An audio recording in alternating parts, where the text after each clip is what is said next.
নমস্কার বন্ধুরা, চ্যানেল তটভূমিতে আপনাদের স্বাগত। আজ আপনাদের দেখাবো বাঙালির নস্টালজিয়া, বাঙালির গর্বের কলেজ স্ট্রিট। 900 মিটার দীর্ঘ এই কলেজ স্ট্রিটের দুপাশে রয়েছে বিশ্ববন্দিত শিক্ষা প্রতিষ্ঠানগুলি। বাঙালি তথা ভারতের নবজাগরণের প্রতীক কলেজ স্ট্রিট, বাঙালির নস্টালজিয়া, বাঙালির জাতীয় চেতনার প্রতীক এবং পীঠস্থান অবশ্যই কলেজ স্ট্রিট। আজ আমি আপনাদের কলেজ স্ট্রিটকে ঘিরে যে ইতিহাস, যে ঐতিহ্য রয়েছে তা দেখাবো। 1857 সালে ইংরেজ শাসিত ভারতে প্রথম বিশ্ববিদ্যালয় কলকাতা বিশ্ববিদ্যালয় দেখছেন। Excuse me, where from you are coming? Where from you are coming? Purvo in mano. Yes. Say something about Calcutta and its culture.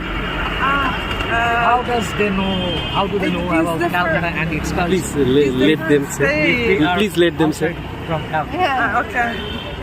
No. What is your reaction regarding visit to Calcutta Calcutta or India? Calcutta. or India? You may Or say. India. I love India. Yes. Okay. And which cities have you already visited in India? A lot. A lot. Many states. Yeah. Yes. Okay. Yeah. Okay. Okay, thank you. দেখছেন college square, Vidyasagar উদ্যান। সামনেই রয়েছে বিদ্যাসাগরের মূর্তি, পেছনে দেখতে পাচ্ছেন college square. এখানে নিয়মিত সুইমিং করানো হয়। কলেজ স্ট্রিট তার ঐতিহ্য নিয়ে আজও বহমান এবং জীবন্ত ইতিহাস অবশ্যই কলেজ স্ট্রিট। দুপাশে বইয়ের পসরা, পাঠক, লেখক, প্রকাশক এবং বই বিক্রেতার মহামিলন ক্ষেত্র কলেজ স্ট্রিট। কলেজ স্ট্রিটের দুপাশে রয়েছে বিশ্ববন্দিত শিক্ষা প্রতিষ্ঠানগুলি। আগেই দেখিয়েছি কলকাতা বিশ্ববিদ্যালয়, আমি পরে দেখাচ্ছি প্রেসিডেন্সি কলেজ। রয়েছে হেয়ার স্কুল, হিন্দু স্কুল, সংস্কৃত কলেজ এবং রয়েছে কলকাতা বিশ্ববিদ্যালয় সেন্টেনারি হল। এখানে রয়েছে Indian institute of social welfare and business management, 1953 সালে প্রতিষ্ঠিত ভারতের প্রথম MBA পাঠের শিক্ষাকেন্দ্র। বাঙালির শিক্ষা সংস্কৃতির অতীত গৌরব নিয়ে আজও সমুজ্জ্বল কলেজ স্ট্রিট। কলেজ স্ট্রিটের ধুলোয় ধুলোয় মিশে আছে বাঙালির নিজস্ব ইতিহাস, বাঙালির জাতীয় উন্মেষের ইতিহাস, বাঙালির গৌরব গাথা।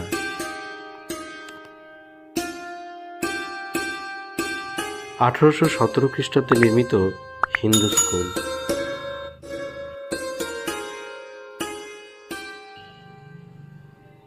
এরকম অজস্র ভারত বিখ্যাত শিক্ষা প্রতিষ্ঠানগুলির জায়গাই হলো কলেজ স্ট্রিট।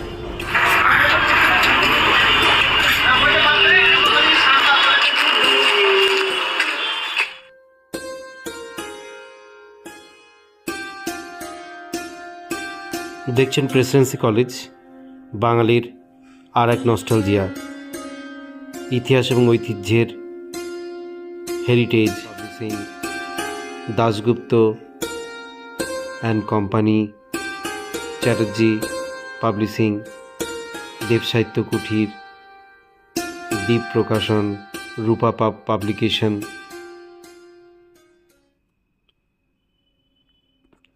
এছাড়া রয়েছে আরও অনেক নামি দামি পুস্তক নির্মাণ এবং প্রকাশনী সংস্থা। শুধুমাত্র ছাত্রছাত্রী বা স্কুল কলেজের বই নয়, সব শ্রেণীর সব ধরনের মানুষের বই, সব ধরনের পাঠকের বই পাওয়া যায় কলেজ স্ট্রিটে। কলেজ স্ট্রিটকে ঘিরে বাঙালির যে ঐতিহ্য, বাঙালির যে ইতিহাস, তা চিরকাল বাঙালির মননে, মনের মণিকোঠায় চিরকাল থাকবে। যতদিন শিক্ষা, যতদিন সাহিত্য, যতদিন সংস্কৃতি, ততদিন বেঁচে থাকবে কলেজ স্ট্রিট। এ দেখুন Dasgupta and company private limited, 1886 খ্রিস্টাব্দে, 138 বছরের পুরনো এই প্রতিষ্ঠান আজও সমুজ্জ্বল। রয়েছে অজস্র বিখ্যাত বইয়ের দোকান, ন্যাশনাল বুক এজেন্সি, মান্নাদের অমর সৃষ্টি কফি হাউসের সেই আড্ডাটা আজ আর নেই, আপনাদের মনে আছে? তো চলুন বন্ধুরা, আজকে আপনাদের দেখাবো বাঙালির ঐতিহ্য, বাঙালির সংস্কৃতির পীঠস্থান এবং প্রাণকেন্দ্র কফি হাউস। প্রথমে ইতিহাস বলি। 1876 সালের আগে এই কফি হাউসেই বসবাস করতেন কেশবচন্দ্র সেন। তিনি মহর্ষি দেবেন্দ্রনাথ ঠাকুরের সঙ্গে ব্রাহ্ম সমাজ প্রতিষ্ঠা করেন এই কফি হাউসে।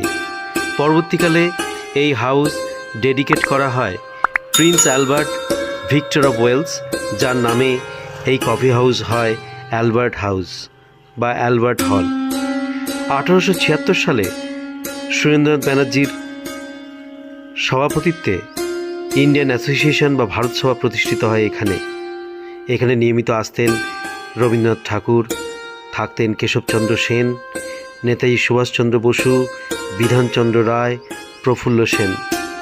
এখানে নিয়মিত সাহিত্য সংস্কৃতির আড্ডায় আসতেন সত্যজিৎ রায়, অমর্ত্য সেন, মৃণাল সেন, অপর্ণা সেন, ঋত্বিক ঘটক, নারায়ণ গঙ্গোপাধ্যায়, সুনীল গঙ্গোপাধ্যায়, সঞ্জীব চট্টোপাধ্যায়, সমরেশ মজুমদার, সুভাষ মুখোপাধ্যায়, শক্তি চট্টোপাধ্যায়, শঙ্খ ঘোষ, জয় গোস্বামী। সাহিত্যের শ্রেষ্ঠ নক্ষত্র ছাড়াও চলচ্চিত্রের সৌমিত্র চট্টোপাধ্যায়, উত্তম কুমার, হেমন্ত মুখার্জি, রবি ঘোষ প্রমুখ ব্যক্তিবর্গ এখানে বৈঠকি আড্ডায় উপস্থিত হতেন। আরও অবাক করে দেওয়া তথ্যের মধ্যে first session of Indian national conference 1883 খ্রিস্টাব্দে এই অ্যালবার্ট হলেই অনুষ্ঠিত হয়েছিল, যা পরবর্তীকালে 1885 খ্রিস্টাব্দে বোম্বাইতে ইন্ডিয়ান ন্যাশনাল কংগ্রেসের মূল ভিত্তি স্থাপনের গুরুত্বপূর্ণ ভূমিকা পালন করেছিল। শিকাগো শহরে ধর্ম মহাসেবায় বক্তৃতা দেবার পর স্বামী বিবেকানন্দকে হিন্দু ধর্মের শ্রেষ্ঠত্ব রক্ষার্থে তার অবদানের জন্য এই অ্যালবার্ট হলেই সম্বর্ধনা জ্ঞাপন করা হয়েছিল।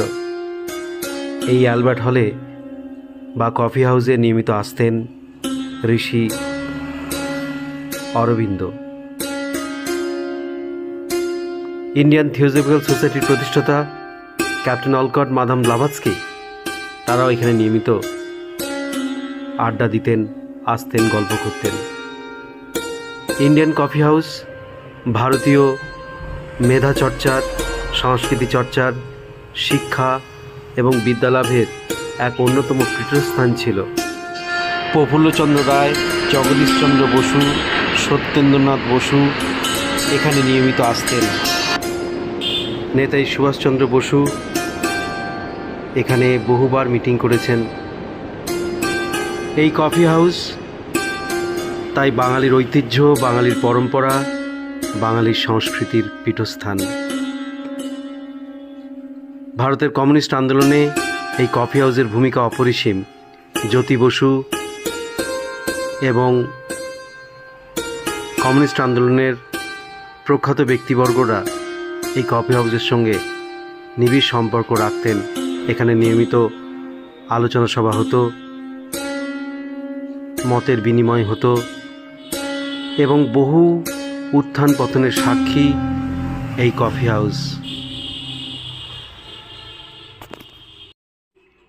কফি হাউসের দ্বিতল, এটা হাউস অব দ্য লর্ডস, এবং কফি হাউসের নিচটাকে বলা হতো হাউস অব দ্য কমন্স। এইভাবেই দুটো তল বিশিষ্ট।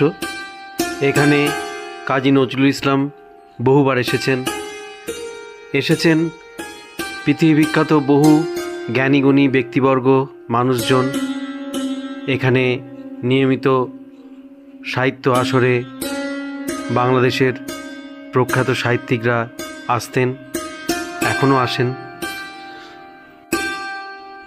ডিটেকটিভ ব্যোমকেশ বক্সির 2015 সালে শুটিং হয়েছে এখানে। সুশান্ত সিং রাজপুত, আনন্দ তিওয়ারি এখানে শুটিং করেছেন। সত্যজিৎ ঘরে বাইরে শুটিং হয়েছে এখানে। এছাড়া আরও বিখ্যাত বহু সিনেমার চলচ্চিত্রায়ন হয়েছে এই কফি হাউস। তাই কফি হাউস আসুন, দেখুন, বাঙালির ঐতিহ্য এবং পরম্পরাকে চিনুন। নমস্কার।